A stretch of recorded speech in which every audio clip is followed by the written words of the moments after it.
नमस्कार दर्शकों, जब भी हम बीमार होते हैं तो हम डॉक्टर के पास जाके दवाइयाँ लेते हैं। बिना दवाइयों के कोई काम नहीं चल सकता है। दवाई चाहे एलोपैथी को हो, आयुर्वेदिक को हो, यूनानी हो, होम्योपैथी हो, लेकिन जो दवाई हम खाते हैं जिससे हम रोग से छुटकारा पाते हैं और निरोगी बनते हैं, ये दवाई कैसे बनाई जाती है, इससे पहले किन किन प्रक्रिया से ये गुजरना पड़ता है, कितना लंबा इसका प्रोसेस होता है, इसके बारे में आज हम जानकारी लेंगे। और जानकारी देने के लिए आज हमारे स्टूडियो में उपस्थित हुए हैं डॉक्टर अंजू अंद्राबी जी। आपका बहुत बहुत स्वागत है। आप आयुर्वेदा रिसर्च इंस्टीट्यूट में रिसर्च अफसर के पद पे तैनात हैं और आप ये देखते हैं कि दवाइयों को कैसे बनाया जाता है और उनकी कैसे ऑथेंटिसिटी, कि ये सही है गलत है, उसके बारे में आप जानकारी रखते हैं। वैसे भी आप वनस्पति शास्त्र में निष्णात हैं, एमएससी बॉटनी आपने किया है और वनस्पति शास्त्र में आपको बहुत बड़ा ज्ञान है। तो इसके लिए दवाई, पहले ये बताइए कि दवाइयाँ कितने प्रकार की होती हैं। जैसे आयुर्वेदी ले लेते हैं, कितने प्रकार की दवाइयाँ इसमें बनाई जाती हैं? हाँ जी, बहुत बहुत धन्यवाद आपका ये जो दवाइयाँ होती है, चाहे वो आयुर्वेद की हो, क्योंकि मैं एक आयुर्वेद काउंसिल से हूँ। हमारा जो रीजनल आयुर्वेदा रिसर्च इंस्टीट्यूट जो मंथलाप में है, central council for research in Ayurvedic sciences, जो भारत सरकार का सबसे उच्च अपेक्स इंस्टीट्यूट है for Ayurveda research and development है। तो उसके अंदर में एक तो चिकित्सा का आता ही है कि पेशेंट्स को हम ट्रीट करते हैं। उसके अलावा जो हमारा मैंडेट है वो है आयुर्वेदा रिसर्च, क्योंकि जो भी दवाइयाँ आयुर्वेद में यूज होती है, इस्तेमाल होती है, उनके जो क्वालिटी स्टैंडर्ड्स होते हैं औषधियों के, सबसे पहले मैं बता दूं क्योंकि मैं फार्माकोग्नोसी से हूं, तो जो उनके क्वालिटी स्टैंडर्ड्स होते हैं उनको परखना पड़ता है। देखिए, जैसे आपने पूछा कि दवाइयाँ कितनी तरह की होती है। अभी अगर हम देखें, इस वक्त दवाइयाँ 3 तरह की होती है। एक तो वो मेडिसिन होते हैं जो प्योरली केमिकल्स से बनते हैं, जैसे आप देखते हैं जो आजकल मॉडर्न मेडिसिन में यूज होते हैं वो केमिकल डिराइव्स, प्योर केमिकल्स होते हैं। उसके बाद आजकल बहुत ज्यादा जो हर्बल बेस्ड होते हैं, मतलब जो कुछ मेडिसिनल प्लांट्स है उनसे केमिकल्स लिए जाते हैं, प्योर केमिकल्स लिए जाते हैं। जैसे सबसे पहले एट्रोपिन निकाला गया था, तो आजकल जैसे विनकिस्ट्रीन, विनब्लास्टीन, ऐसे कैथेरेंथस जो प्लांट्स नाम है उनसे निकालता है, एंटी कैंसर के लिए यूज होते हैं।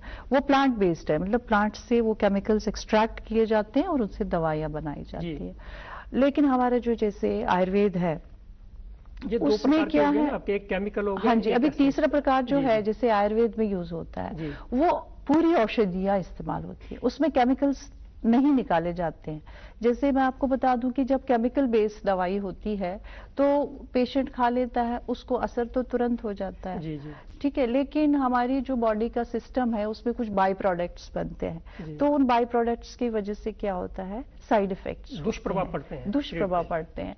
तो कोई भी जो दवाई लेने वाला होता है वो बोलता है कि मैंने हड्डियों के दर्द के लिए तो दवाई ली थी, लेकिन मेरा स्टमक अपसेट हो गया, मुझे पेट की प्रॉब्लम हो गई, जैसे पेन किलर है कोई। हाँ जी, ये उस वजह से होता है। अब हम देखते हैं जो आयुर्वेद में जैसे पूरी औषधियां ही इस्तेमाल होती है, ये एक प्रकृति का है निजाम की, जैसे हम पूरी औषधि को लेते हैं उसमें 1-2 औषधियां तो होती है, या अगर एक ही औषधि भी हो दवाई में तो क्या होता है, उसमें कुछ ऐसे केमिकल्स होते हैं जो एक तो दवाई उस बीमारी, पर्टिकुलर बीमारी पे असर करता है, लेकिन जो दूसरी उसमें केमिकल होता है वो उसके दुष्प्रभाव को कम करता है और बीमारी पैदा कर देता है, रोग शरीर में।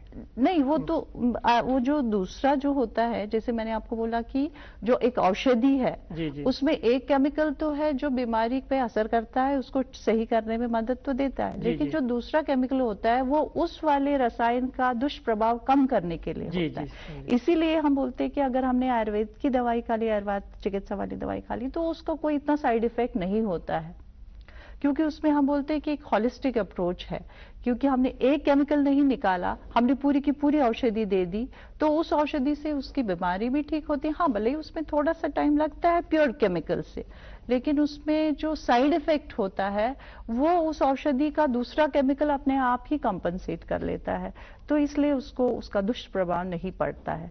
तो ये 3 तरह के होते हैं। तो हमारे जो आयुर्वेद है उसमें हम औषधियों का ही जो है पूरी की पूरी औषधियां ही दवाइयों में देते हैं। डॉक्टर साहब, आपका कहने का तात्पर्य है कि कि आयुर्वेदिक दवाइयों में केमिकल बिल्कुल इस्तेमाल नहीं होता, या कहीं कहीं किसी किसी दवाई में किया जाता है?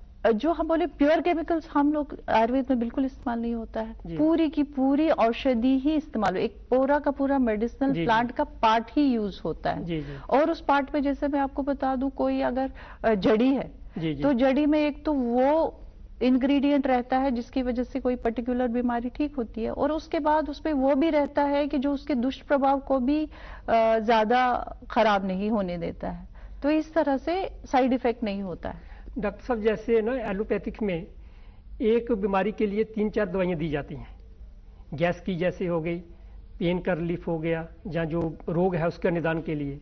आयुर्वेद में भी ऐसा किया जाता है जहाँ एक रोग के लिए एक ही दवाई दी जाती है? जो आयुर्वेद की दवाई होती है उसमें जैसे फॉर्मुलेशंस होती हैं, उसमें कई औषधियां पड़ती हैं जी। लेकिन अगर सिंगल ड्रग बेस्ड होती है उसमें एक ही औषधि भी पड़ती है। जैसे आप दशमूल देखते हैं, उसमें 10 तरह के मूल ढलते हैं। इसी तरह त्रिफला है, उसमें 3 तरह के। और ये डिपेंड करता है कि आपकी दवाई कैसी है, और ये एक जो आयुर्वेद का चिकित्सक होता है उसको मालूम होता है कि मुझे किस में कौन सी देनी है। एक दवाई दी जा सकती है और एक से ज्यादा भी दी जा सकती है, कहने का तात्पर्य? हाँ जी, बिल्कुल दी जा सकती है जी। आप जो दवाइयाँ बनाते हैं, इनमें जो प्लांट्स को जड़ी बूटियों के औषधियाँ डालते हैं, इनका भी पहले परीक्षण किया जाता है आपके हिसाब से? हाँ जी। किस प्रकार के परीक्षण किए जाते हैं इसमें? देखिए, मैं आपको बता दूं कि ये जो हमारी भारत सरकार ने जो ड्रग्स एंड कॉस्मेटिक्स एक्ट जो 1940 का था, उसमें जब पहली बार इंडियन मेडिसिन के ड्रग्स भी आना शुरू हो गए, क्योंकि पहले तो ऐसा था कि कोई भी दवाई आयुर्वेद की या लोकल कुछ भी ऐसे लेते थे। लेकिन इसको जब हमने मेन हेल्थ स्ट्रीम में लाया, आयुर्वेदा, यूनानी, सिद्धा, इसको जब मेन स्ट्रीम में लाया, तो उसमें क्या हो गया, ड्रग्स एंड कॉस्मेटिक्स एक्ट के अनुसार इन दवाइयों का स्टैंडर्डाइजेशन, जो हम बोलते हैं मानक होना, इम्पोर्टेंट हो गया, अहम हो गया। तो इस वजह से जो भारत सरकार है, उस वक्त डिपार्टमेंट ऑफ आयुर्वेदा था, डिपार्टमेंट ऑफ जो हमारा मिनिस्ट्री ऑफ आयुष अब बन गया, तभी डिपार्टमेंट ऑफ आयुष था। तो डिपार्टमेंट ऑफ आयुष को एक फार्माकोपिया बनाने की जरूरत पड़ी। जो भी बाकी जो देश है, जो भी अगर हर्बल मेडिसिन वो यूज करते हैं, किसी भी औषधि का, सबके पास अपना अपना फार्माकोपिया है। चाहे फार्माकोपिया क्या होता है, इसके बारे में थोड़ा जानकारी पहले? हाँ जी, ये बहुत अहम बात है जो आपने पूछी। फार्माकोपिया एक, जैसे कोई हम औषधि लेते हैं, कोई मेडिसिनल प्लांट लेते हैं, उसका एक पार्ट है। वो पार्ट जो है वो कैसा होना चाहिए, उसकी अंदर की जो बनावट है। देखिए, जैसे हम इंसानों में फैमिलीज होती है, और फिर हम एक फैमिली के लोगों में कैरेक्टर्स ढूंढते हैं, एक दूसरे से मिलते हैं, एक दूसरे के गुण होते हैं एक फैमिली में। मॉडर्न भाषा में इसको कहा जाता है डीएनए जैसे होगा। डीएनए तो बहुत मतलब जब हम बहुत हाई फाई रिसर्च में जाते हैं, जैसे हम मोटा मोटा बोलेंगे कि मिलना, इसी तरह से जो ये प्लांट्स होते हैं, प्लांट्स में भी एक फैमिली के अंदर में 2-4 तरह के तो होते हैं प्लांट्स, उनके कुछ गुण होते हैं जो मिलते हैं एक दूसरे के साथ। लेकिन जो दवाइयों में होते हैं वो किसी एक खास स्पीशीज के ही होते हैं, वो उसी फैमिली के दूसरी स्पीशीज में नहीं होता है। तो इसीलिए फार्माकोपिया में उन एक पर्टिकुलर जो कोई भी प्लांट है, उसका अगर हम, जैसे आपको मालूम होगा कि जो प्लांट बेस्ड ड्रग होते हैं, प्लांट बेस्ड जो दवाइयां बनती है, उनमें या तो पूरा का पूरा प्लांट यूज होता है जिसके 5 अंग हम बोलते हैं, या तो उसमें कोई जड़ी यूज होती है, रूट यूज होता है, नहीं तो स्टेम यूज होता है, नहीं तो फ्रूट या सीड, इस तरह से यूज होते हैं। उसका रस, सार तत्व, इवन एक्सुडेट, हाँ जी, रस भी यूज होता है। तो एक एक पार्ट को अलग अलग से डिटेल स्टडी करके उसमें बताना है कि अगर ये रूट है, रूट के अंदर में क्या क्या है, क्या गुण है इसमें, अंदर के जो गुण होते हैं, अंदर की जो एनाटॉमी है, बनावट है, इसकी बनावट में भी कई सारी चीजें ऐसी होती है जो इसको यूनिक बनाता है। ठीक है, तो वो सारा हमको उस फार्माकोपिया में मेंशन होता है कि अगर आगे चल के, जैसे हम किसी एक प्लांट का लेंगे, जैसे हमने अश्वगंधा का रूट बोलेंगे, तो अश्वगंधा का अगर रूट यूज होता है, रूट के अंदर में इसकी बनावट में क्या गुण है जो हमको दिखाई देते हैं, ऐसे पहले तो माइक्रोस्कोपिक बोलते हैं उसको। हर एक फार्माकोपिया में 3 तरह की स्टडी होती है। एक तो मैक्रोस्कोपी होती है। मैक्रो मीन्स जो हमें आंखों से दिखाई देता है, हमने जड़ी उठा ली, हमारे पास आ गई। देखिए, जब हम एक बल्क में बनाना शुरू करते हैं दवाइयों को, तब ये हमें पता नहीं होती है कि वो कहाँ से आई है। और आपके हाथ में रूट आ गया तो रूट का आपको पता नहीं है ये किसका है, इसकी पहचान कैसे होगी? वो तभी होगी जब इसके स्टैंडर्ड्स बने होंगे। तो फार्माकोपिया में वही होता है कि जैसे हमारे पास रूट है, इसके अंदर में इसकी बनावट में क्या है, पहले वो कि जो हमें आंखों से दिखाई देता है हो गया माइक्रोस्कोपी। उसके बाद माइक्रोस्कोपी। माइक्रोस्कोपी में जो होता है, माइक्रोस्कोप के अंदर में देखा जाता है कि इसकी बनावट कैसी है, अंदर में इसके एनाटॉमी, स्ट्रक्चर्स कैसे हैं जो इसको अलग बनाते हैं दूसरों से।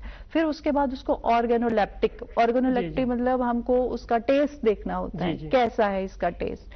अगर ये रूट है, इसको हम तोड़ते हैं तो तोड़ने से इसमें कैसा बनता है, ये एकदम से टूटता है, बहुत मुश्किल है तोड़ने में, ये फ्रैक्चर बोलते हैं इसको, ये भी उसमें मेंशन होता है। उसके बाद उसका केमिकल देखा जाता है, फाइटोकेमिस्ट्री देखी जाती है कि इसके अंदर में क्या क्या गुण है। मतलब ये सारी चीजें फार्माकोपिया में आती है। किसी भी औषधि की जो जड़ी बूटी है, प्लांट्स है, उसमें बहुत विस्तार पूर्वक स्टडी की जाती है। इसका कहने का आपका तात्पर्य है। और ये बहुत बड़ा सब्जेक्ट है, विषय है, और इसमें तो वो पूरा गुण और प्रक्रिया, उसकी जानकारी ही इसको दवाइयों में इस्तेमाल किया जाता है। तो दर्शकों, समय की कमी होने के कारण आज इतना ही, लेकिन ये चर्चा जारी रहेगी। अगले एपिसोड में आपसे फिर मिलेंगे।